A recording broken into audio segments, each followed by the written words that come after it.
कहते हैं कि दुनिया में मन सबसे ज्यादा शक्तिशाली चीज होती है। अगर किसी चीज को तुम पूरे मन से चाह लो तो तुम उसे हासिल कर सकते हो।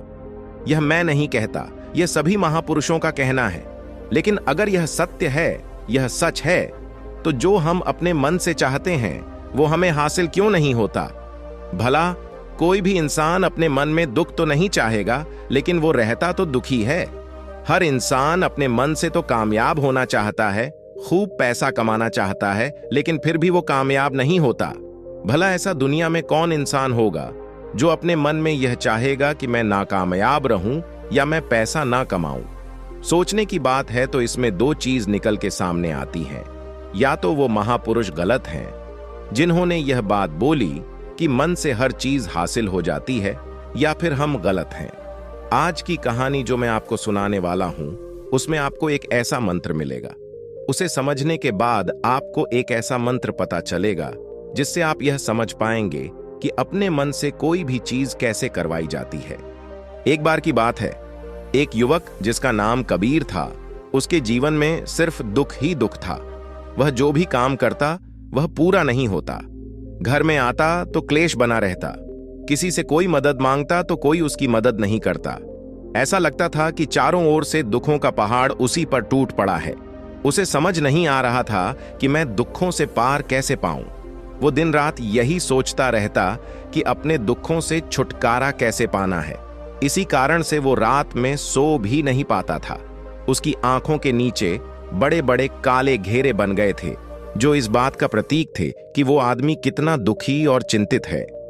कभी कभी तो उसके मन में आत्महत्या करने के भी ख्याल आते थे, लेकिन अपने परिवार की चिंता करके वो ये कदम नहीं उठा पाता था। वो इतना दुखी हो गया कि उसने निर्णय किया कि वो इन दुखों से छुटकारा पाकर रहेगा। इसके लिए चाहे उसे कितनी भी मेहनत करने पड़े, कुछ भी करना पड़े, चाहे अंगारों पर चलना पड़े, लेकिन इन दुखों से छुटकारा हासिल करके रहेगा। ऐसे ही एक दिन उसने अपने मित्र से पूछा कि मैं अपने जीवन को कैसे सुधारूं। उसके मित्र ने उसे बताया कि तुम किसी बाबा के पास जाओ। बाबाओं के पास ऐसा मंत्र होता है जिससे सारे दुख मिट जाते हैं, जीवन खुशियों से भर जाता है और धन संपदा भी हासिल हो जाती है। तुम किसी ऐसे बाबा को ढूंढ लो, बस तुम्हारा काम बन जाएगा। कबीर के मन में यह बात पूरी तरह से पक्की बैठ गई कि कोई बाबा ही मेरा दुख दूर कर सकता है। इसी बीच उसे एक बाबा के बारे में पता चलता है तो वह उस बाबा के पास पहुंच जाता है। वह उस बाबा को अपनी समस्या बताता है और उससे उसका समाधान पूछता है। वह कहता है, बाबा, मैं कुछ भी करने के लिए तैयार हूं, लेकिन मेरी इन समस्याओं से मुझे छुटकारा दिला दीजिए। आप जो कहेंगे मैं वो करूंगा, लेकिन मेरे जीवन को सुधार दीजिए। बाबा उसे कुछ टोने टोटके बता देते हैं करने के लिए और बदले में दान दक्षिणा ले लेते हैं। बाबा कहते हैं, ये टोना टोटका करने के बाद तुम्हारे घर में सुख शांति बनी रहेगी। बस इस टोटके को पूरी विधि के साथ करना। वह आदमी घर लौटकर पूरी विधि के साथ टोने टोटके करने लगा, लेकिन बहुत टोने टोटके करने के बाद भी उसके जीवन में कुछ बदलाव नहीं आया। इसके विपरीत उसका जीवन और ज्यादा दुखी हो गया। जो भी बाबा उसे टोना टोटका देता था, वह बदले में उसे दान दक्षिणा लेता था, जिससे उसका धन भी धीरे धीरे खत्म हो रहा था। इससे उसके जीवन में दुख और ज्यादा बढ़ गए। तब उसे लगा कि बाबाओं के पास जाने से तो मेरे जीवन में दुख कम होने की बजाय बढ़ते ही जा रहे हैं। तो मुझे क्या करना चाहिए? बाबाओं के पास जाऊं या ना जाऊं? फिर एक दिन एक आदमी ने उसे बताया कि तुम अपने घर में किसी पंडित को बुलाकर हवन करवा लो। हवन होने से घर शुद्ध हो जाएगा। अगर घर में कोई बुरी ऊर्जा होगी तो वो घर से बाहर चली जाएगी। किसी पंडित को बुलाकर पूरे विधि विधानों से मंत्र उच्चारण करो और हवन करो। इससे घर में सुख शांति आएगी। कबीर के मन में यह बात बैठ गई और उसने एक पंडित को अपने घर पर बुलाकर हवन करवा दिया। हवन अच्छी तरह से संपन्न हुआ। बदले में पंडित ने भी अच्छी दान दक्षिणा ली और उसके बाद वहां से विदा हो गया। लेकिन कुछ दिनों के बाद कबीर को महसूस हुआ कि उसके जीवन में अब कोई बदलाव नहीं आया है। अब वो आदमी पूरी तरह से दुखी हो गया और ज्यादा परेशान हो गया। अब तो उसे लगने लगा था कि मेरे जीवन में से दुख कभी खत्म ही नहीं होंगे। यही सोच सोच कर कबीर का बुरा हाल हो गया था। फिर एक दिन उसे अपने मित्र से किसी बाबा के बारे में पता चला जो समाधान बताने के लिए कोई दान दक्षिणा नहीं लेता था। कबीर को लगा कि यह बाबा दूसरे बाबाओं की तरह नहीं हो सकता, क्योंकि यह दान दक्षिणा तो लेता ही नहीं, और अगर दान दक्षिणा नहीं लेता तो यह सच में कोई सिद्ध बाबा होगा। यही सोचकर वह उस बाबा के पास पहुंच जाता है।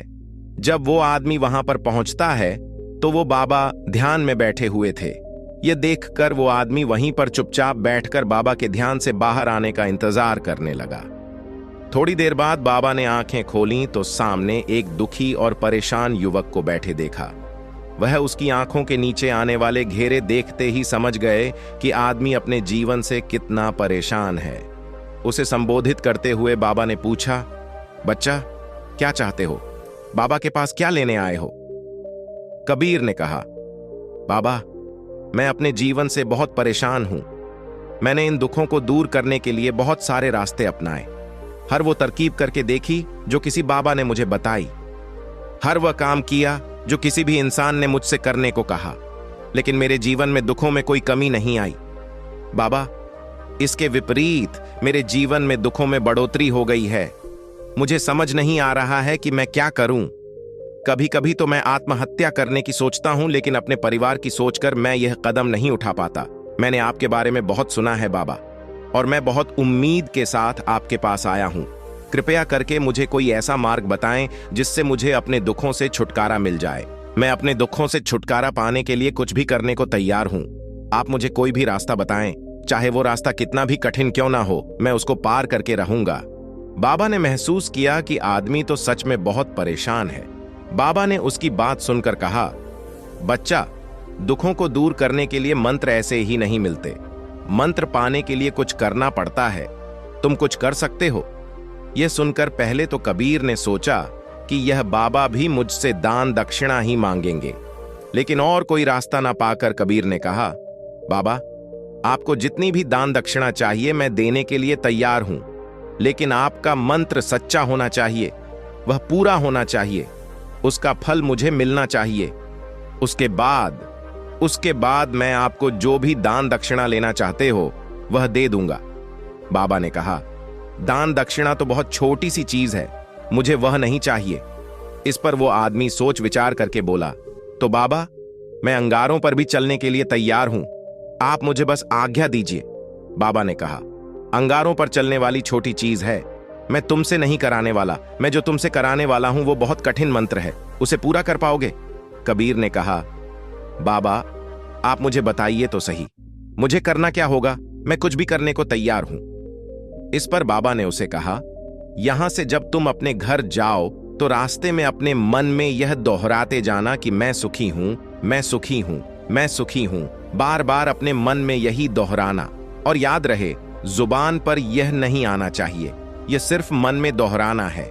यह सुनकर वह आदमी बोला, यह तो बहुत आसान है, मैं कर लूंगा, लेकिन इससे होगा क्या? बाबा बोले, इस मंत्र को करके देखो। वैसे भी तुमने इतने बाबाओं के मंत्र किए हैं, तो इस मंत्र को भी करके देख लो। कबीर ने सोचा कि बाबा कुछ दान दक्षिणा तो ले नहीं रहे, और छोटा सा मंत्र है, इसे तो मैं कर ही लूंगा। वो बोला, ठीक है बाबा, मैं यह मंत्र जरूर करूंगा। वो आदमी ये कहकर वहां से उठकर चलने लगा, लेकिन जैसे ही वो चलने लगा, पीछे से बाबा ने बोला, बच्चा, एक बात याद रखना, जब तुम यह मंत्र अपने मन में दोहराओ तो तुम्हारे मन में बंदर के विचार नहीं आने चाहिए, बंदर का ख्याल भी नहीं आना चाहिए, तभी यह मंत्र सिद्ध होगा। वो आदमी बोला, मुझे तो आज तक बंदर का कोई विचार नहीं आया, तो अब क्यों आएगा? आप चिंता मत करिए बाबा, मैं बस मन में यही दोहराऊंगा कि मैं सुखी हूं, मैं सुखी हूं। इसके अलावा बंदर का कोई विचार मेरे मन में नहीं आएगा। यह कहकर वह आदमी वहां से चल दिया। वो अपने मन में मैं सुखी हूं, मैं सुखी हूं, यह दोहराता हुआ थोड़ी दूर ही चला था कि उसके मन में अचानक बंदर का ख्याल आ गया। बंदर का ख्याल एक बार आया और चला भी गया, लेकिन कबीर ने सोचा कि आज तक तो मुझे बंदर का कोई विचार नहीं आया, ये आज बंदर का विचार क्यों आ गया? और ऐसे करके उसने उस बंदर के विचार को पकड़ लिया। वो ये भूल गया कि मुझे क्या मंत्र दोहराना है, और वो बंदर के बारे में सोचने लगा। जब थोड़ी देर बाद उसे फिर से होश आया तो वह फिर से अपना वही मंत्र दोहराने लगा जो बाबा ने उसे बताया था, मैं सुखी हूं, मैं सुखी हूं। लेकिन अचानक से सामने एक बंदर दिखाई दिया। ये देखकर उसके मन में फिर से बंदर का विचार उठ गया। वह अपने अंदर से विचार को बाहर फेंकना चाहता था। वह चाहता था कि मेरे अंदर किसी भी तरह बंदर का विचार ना आए, लेकिन उसे तो सामने बंदर ही दिखाई दे गया। ऐसे ही जद्दोजहद करते करते वह घर पर पहुंचा। घर पर पहुंचने के बाद उसने अपनी पत्नी से कहा, ओ बंदरिया, मुझे खाने में बंदर परोस दो। जब उसे एहसास हुआ कि उसने क्या बोल दिया तो वह अपने बाल नोचने लगा। वह दीवारों में सर मारने लगा कि आज तक मुझे बंदर का कोई विचार नहीं आया और आज मुझे ये क्या हो गया है कि मुझे हर जगह बंदर ही बंदर नजर आ रहे हैं। ये कैसी माया है। यही सोच सोच कर वो आदमी रात भर सो नहीं पाया। रात भर करवटें बदलता रहा और सुबह उठकर सीधे उसी बाबा के पास पहुंच गया। उसने बाबा के चरणों में गिरकर कहा, बाबा, पता नहीं क्या चमत्कार हो रहा है। आज तक मुझे बंदर का कोई विचार नहीं आया, लेकिन कल से जब से आपने मुझसे कहा कि बंदर का विचार नहीं आना चाहिए, तब से मुझे हर जगह बंदर ही बंदर नजर आ रहे हैं। कबीर ने कहा कि बाबा, मुझे तो आपके पीछे पेड़ पर बैठा हुआ बंदर भी केले खाता हुआ दिखाई दे रहा है। यह हो क्या रहा है। यह सुनकर बाबा हंसने लगे। उन्होंने कहा, बच्चा, मन का जाल एक ऐसा जाल है जिसे समझ पाना इतना आसान नहीं है। बंदर तो तुम्हारे रास्ते में पहले भी आते थे। जब तुम मेरे पास आए थे तो इन्हीं पेड़ों पर यह बंदर घूम रहे थे, लेकिन तब तुम्हारे ध्यान में यह बंदर नहीं था। तब तुम्हारे ध्यान में सिर्फ अपने दुख थे। इसके बाद बाबा ने उसे बताया, बच्चा, हम जिस चीज से भी दूर भगाना चाहते हैं वही चीज हमारे मन में बहुत गहरे में प्रवेश हो जाती है। वह हमारे अंतर्मन में समा जाती है। असल में हम जिस चीज से भी छुटकारा पाना चाहते हैं उससे छुटकारा इसीलिए पाना चाहते हैं कि वह हमारे साथ बहुत गहरे से जुड़ी हुई है, और हम जितना ही उससे छुटकारा पाना चाहते हैं वह उतनी ही गहरी हमारे मन में बैठते चले जाते हैं और आखिरकार वह हमारे अंतर्मन में छा जाती है। ऊपर से तो हम चाहते हैं सुखी होना। हम कहते रहते हैं, मैं सुखी हूं, मैं सुखी हूं, लेकिन हमारे मन में दुख समाये होते हैं। हमारे विचारों में, हमारे मन में हमें दुख ही दुख दिखाई देते हैं। इसीलिए अपनी जुबान से बार बार यह बोलने से कि मैं सुखी हूं, मैं सुखी हूं, हम सुखी नहीं होंगे। जब तक ये मंत्र हमारे अंतर्मन में प्रवेश नहीं होगा तब तक हम सुखी नहीं होंगे। इस पर कबीर ने पूछा, बाबा, लेकिन यह मंत्र हमारे अंतर्मन में प्रविष्ट कैसे होगा। यह सुनकर बाबा ने कहा, बच्चा, अपने दुखों से लड़ना बंद कर दो। जब तक तुम अपने दुखों को दूर करने के बारे में सोचते रहोगे तब तक वह दुख तुमसे चिपके रहेंगे। तब तक वो दुख तुम्हारे अंतर्मन पर अपना राज जमाई बैठे रहेंगे, और जिस दिन तुम दुखों के बारे में सोचना ही छोड़ दोगे, उन दुखों से छुटकारा ही नहीं पाना चाहोगे, उसी दिन से तुम्हारी जिंदगी से दुख गायब हो जाएंगे। क्योंकि किसी भी चीज से छुटकारा पाने के लिए हमें उस चीज के बारे में सोचना पड़ता है, और हम जितना ही उस चीज के बारे में सोचते हैं वह उतनी ही गहरी हमारे मन में प्रविष्ट होती चली जाती है। हम अधिकतर समय दुखों के बारे में ही सोचते हैं। हम यही सोचते हैं कि हमारे जीवन में दुख है और हमें इससे छुटकारा पाना है। इसी वजह से बार बार सोचने से वो दुख हमारे अंतर्मन में प्रविष्ट हो जाते हैं और हमें एहसास भी नहीं होता। इसीलिए अगर तुम दुखों से छुटकारा पाना चाहते हो तो दुखों से छुटकारा पाने के बारे में सोचना छोड़ दो।